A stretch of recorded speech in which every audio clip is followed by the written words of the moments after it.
ഞാൻ നിങ്ങളെ ഒരു സാധനം കാണിക്കാവേ. ശരിക്കും പറഞ്ഞാൽ ഈ സാധനം നിങ്ങളെ കാണിക്കാതെ ഞാൻ പൂഴ്ത്തി വെച്ചിരുന്നൊരു സാധനമാണ്. കാരണം നിങ്ങൾ എന്നെ കളിയാക്കുമെന്ന് എനിക്കറിയാം. അല്ലേ പിന്നെ കുറച്ച് പേര് വിചാരിക്കും എന്ത് പൊങ്ങച്ചോ ലിറ്റ് ചെയ്ത് എന്ന്.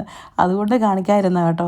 പക്ഷേ ഇതിപ്പോൾ പറയുന്ന എന്തിനാന്ന് വെച്ചാൽ, ഞാൻ നിങ്ങളോട് പറഞ്ഞില്ലായിരുന്നോ ഈ ഇടയായിട്ട് എനിക്ക് അത്ര സുഖമില്ല, മനസ്സിന് ഒരു മൂഡ് ഓഫാ, മനസ്സിന് നല്ല സുഖമൊന്നും ഇല്ലയെന്ന്. ആ സമയത്ത് കിട്ടിയൊരു സർട്ടിഫിക്കറ്റ് ഇത് കേട്ടോ, ഒരു അപ്രീസിയേഷൻ ലെറ്റർ സേഹയെന്ന്. അതും outstanding performance for the month of December. സംഗതി കൊള്ളാം അല്ലേ? കേൾക്കാൻ ഒരു രസമൊക്കെ ഉണ്ട്. പുറമേ നിന്ന് നോക്കുന്നവർക്ക് ഒരു പക്ഷേ ഇതൊരു പേപ്പറോ അല്ല ഒരു സർട്ടിഫിക്കറ്റോ ഒക്കെ ഉള്ളൂ. പക്ഷെ നമുക്കിത് കിട്ടുമ്പം നമുക്ക് കിട്ടുന്നൊരു ഫീൽ ഉണ്ടല്ലോ, എന്താ പറഞ്ഞത്, ഒരു ചെറിയൊരു ടോക്കൺ ഓഫ് അപ്രീസിയേഷൻ ആണെങ്കിലും നമ്മുടെ മനസ്സിന് നൽകുന്നൊരു സന്തോഷം. ഞാൻ പറഞ്ഞില്ലായിരുന്നോ, ഞാൻ വല്ലാണ്ടൊരു മൂഡ് ഓഫിൽ കൂടെ പോയിക്കൊണ്ടിരുന്ന സമയത്ത് ഈ ഒരു സാധനം എനിക്ക് കിട്ടും. അപ്പോൾ എനിക്ക് കിട്ടിയൊരു ആശ്വാസം ഉണ്ടല്ലോ.